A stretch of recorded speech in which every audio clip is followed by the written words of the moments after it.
I'm Insomniac. And I'm Pops. And this is Shooting the Shit. A.k.a. Chatting with Pops.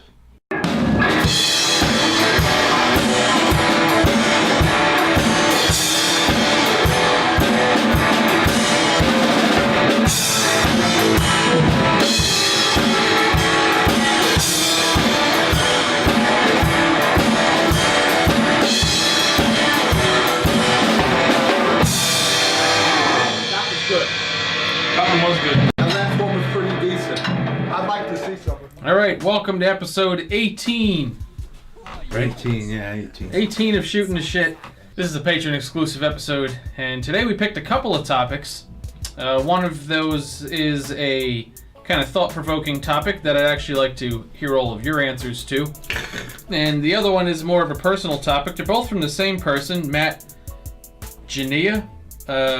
Gunia. I'm so terrible pronouncing names, but you're all used to that by now, so... the first one is, if you got kicked out of America, where would you want to move and why? And the follow-up to there is, where would you never want to move and why? And then, how did you meet Dana and Rosemary? That's his wife and my girlfriend. So, those are pretty interesting topics. Nice questions. So we're getting started with the first one. I thought about it a little bit. I mean, if I was getting kicked out of America, I've never been there, but I guess for me it would be back to the homeland, where my folks came from, Italy. You know, it looks beautiful, and there really still is a lot of extended family in Italy. You know, with my last name and both sides of the family. So that's where I'd like to go. Now, where I wouldn't like to go, any of the Middle Eastern fucking countries where they sit on the floor and they eat shit with their hands out of a bowl in a cave. That's where I never fucking want to go. Fuck that shit. That's it. I mean, what the fuck? I mean, what is that? That's called third world living. It's disgusting. And yeah, you know what? No, I would never want to go there. So as far as anything in the Middle East, stick it up your ass. You know, that's it. My answers are pretty brief on this. There's my answers. You're up. Well, I've thought about this before. Let me get my cough. I'm not sure why I thought I was going to be extradited, but, you know, I've thought about this before, and it used to be the UK. Oh, God. You know, it used to be, you know, because, I mean, first of all, they speak English. There's not a lot of adjustment there. Yeah. And secondly, you know, it's not like the culture is a real shock in terms of a difference. But the problem is they're having such a huge issue right now with immigration and terror. Well, that country's going to shit. So then I started thinking about, you know, other European countries, and unfortunately most of those are having the same problem. So, you know, I put some thought into this, and I'm not a geography expert or a political expert, so I'm not exactly sure where the sweet spot would be, but it would be wherever they're not taking in, you know, shit tons of, you know, refugees and migrants, and so unfortunately I don't have an answer for that. Now, as for where I would not want to live, well, I guess I could just sum that up. Same place. I don't want to live anywhere in the Middle East. Yeah. Except for, I mean, technically, Israel is Middle East. Oh, no. Oh, I'm not talking about Israel. And actually, I guess if I wanted to be fair, Israel's that beautiful. could be the country I would pick to move to. That would be second in line for me. Now, here's the thing. Down under would be after that. Sorry. Yeah, there is Australia. Yeah. I forgot about. But see, the thing is, there's so much shit there to kill you. I don't know how I'd feel about a spider the size of my face crawling into my bedroom at night. Well, you know. So, I mean, that's because I gave that some thought, too. So, I mean, I guess Israel is up there for the one exception. The thing is, they have tons of terror problems. I mean, obviously, because they're surrounded by the rest of the bullshit. But at the same time, I feel like maybe you could make a home there. So he asked for maybe Israel? Right, he asked for one, but like Israel and Australia down under would be, say, like other ones I thought about, so. If I had to move to one country, it would be a balance between, should I take a shot and, you know, risk to a degree and live in Israel, because, I mean, I love the way that country's developed. Yeah. That would be nice. Yeah. Or Australia. It's either do I want to deal with possible terror attacks in Israel, or do I want to deal with every species of animal, insect, arachnid, etc. that could literally kill my ass off in Australia. I don't care about and actually, that. I'm pretty positive that at least one of the people watching, because somebody who just sent me cigars, lives in Sydney. So, correct me if I'm wrong if you're watching this, and tell me if I don't have anything to worry about, you know, with that. So yeah, I guess about that. I guess Australia or or Israel, and where I wouldn't want to move anywhere that's any of the Middle Eastern third world countries. All right, so we're on to the next question, and I'll start again. I got down on my hands and knees next to my bed and prayed specifically about a specific woman, specific attributes, color of the hair, built. This guy put out a build sheet and a spec list. I want to throw that in. He's like, here you go, Jesus, build me one of these. Well, I want to throw that in. I actually prayed for Dana. True story. I remember telling that at church one time about how I prayed for my wife, and I got my wife. And so God things is very important. And I believe, just to let you know, as far as how'd you meet, but also the long sustained relationship, which I believe will be forever till death do we part, is because of God, which I've mentioned about raising my kids and stuff. I met my wife Drew, her sister, who at the time used to cut my hair. Shout out to Donis. The best thing Donis ever did for me, truthfully. One of the best things, if not the best thing, for sure.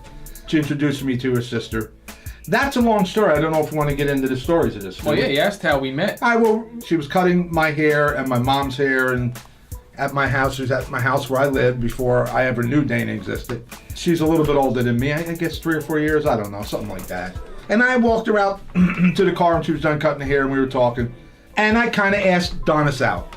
This is a true known story. And she kind of smiled at me and said, "Oh, that's sweet, Rob. I have a sister you might want to meet." And I was like, "What? Wow, well, that was an interesting letdown." At least you didn't just get curved. You also got a plan B. Wow, that was good. That was great nice. plan B. That was nice, Aunt Donis. Instead of just blowing you off. Fantastic. Like, nah, but I got something else for you. Fantastic. I believe Donis gave me her phone number and told Dana I was going to call. And you know what? Unfortunately and truthfully, I believe I didn't call. I guess felt weird that Donis kind of, in a sense, kind of like that was like a sweet letdown. But anyway, so I don't think I called Dana, and then I don't know where I ran into Donis, or maybe she called or something. I think she called. And she said, "Why didn't you call my sister?" And I was like, "Oh, whatever." And then, she said, at this point, this must be like maybe a month later, because I think I needed a trim or a haircut again. I said, "Come by the house." So I did, and I went by the house. No, so she said to come by that house. Right, she said to come by, her house, which is over in the same proximity we live today. And, I went and I saw Dana, and I was like, oh boy, I like Dana. And she liked me. So there you go. So how cute. Yes. And all right, so we saw each other. Then I guess I did proceed to call her. I believe this is how it went. If it didn't go exactly like this, ladies, forgive me. It was something like this, but initially I didn't call because I'm a jackass. But thank God I did see her, called, and the rest is history, as they say. But been together a long time. All together, we've been together pushing 40 years, 38 years, a lot of years. We're married on paper like 32, but been together a long time, and it's a real blessing. So that's how I met Dana. So Rosemary, that story isn't as far back as yours. That's very recent, actually. We've been Rosemary. We've been going out for a little over a year, and this is I think an interesting story. It's one of those God stories, I think, because there are no coincidences. I don't think. I was single for the first time in my life for a stretch of time that was more than 2 weeks long after my last relationship, and I was kind of starting to finally get used to it. It'd been about, I guess, I don't know, a year and a half, something like that I was single, and I was riding it out, and I was kind of just in the mindset at that point that I didn't really want to bother dating anybody for a while. Let me just save some money, whatever. And then this lady came up to me at my job. Well, she's not a random lady. I know her from where I work. She's one of the tenants there. And she's like, "I got the perfect girl for you." And I'm like, "Oh, I've heard this before." And I've never gone on a blind date in my life. I don't do setups. I don't do online dating. I'm just like on some of the other topics we've talked about, where I'm kind of old school for my age.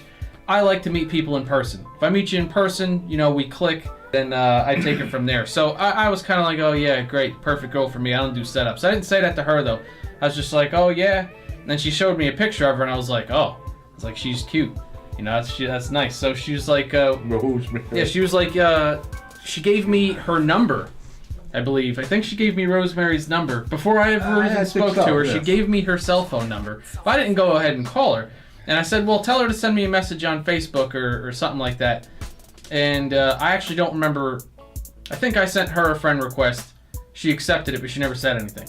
So it wasn't that long of a stretch of a time. I sent her a message, and we started talking on Facebook, and then we went from there to texting each other and talking on the phone. And me and her actually got to know each other really well, and went through a lot of the getting to know each other via telephone for, I don't remember how many days it was, sorry Rosemary, but I'd say less than a week, but we talked like every day for hours. And so I was like hoping at that point, when it was time to actually meet up with her, and I took off a day of work, so I could hang out with her. Our first date was 8 hours long. Yeah, we had multiple meals and went to all kinds of places. We didn't want it to end, which was a good sign. Now I got to throw some things in. Hold on a minute though. Yeah, we'll get to the things in there in a sec. But I was hoping that I would like her even half as much when I met her as I did, when I was talking to her, because I figured, well, if that's the case, she's going to be phenomenal. So when I met her, it was perfect. She was more beautiful in person than she was, in her pictures, and everything was just right, and there was no nerves, no anything from like the first sit down. We went to Bluestone over in Montclair and grabbed some breakfast, and it was kind of like shout out to Bluestone. Yeah, I love Bluestone. And it was kind of like we knew each other for forever, so it just all felt right. And I think I asked her out like a week later, like officially, and the rest is history. We got like 90 more years to go. Yeah.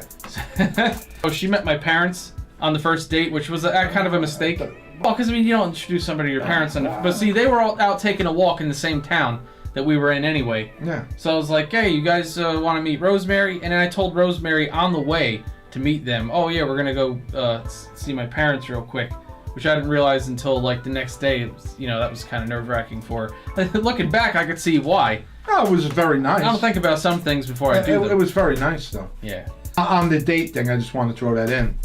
My first kind of connection, same thing, talking with Mom on the phone a lot. And then one night about 2 a.m, she said she wanted cookies. And I brought her some Hydrox cookies and stayed sitting on the steps, hanging out with her all night till the sun come up. And a lot of cool memories like that. Really blessed. It's a nice question. Thank you for asking. I guess when we talk about personal things, it must make you guys curious. If you want to share how you met your significant other, feel free to share that. The other topic that we started with, even though we only touched on that briefly, definitely feel free to leave comments about that, because I'm interested to hear all of your...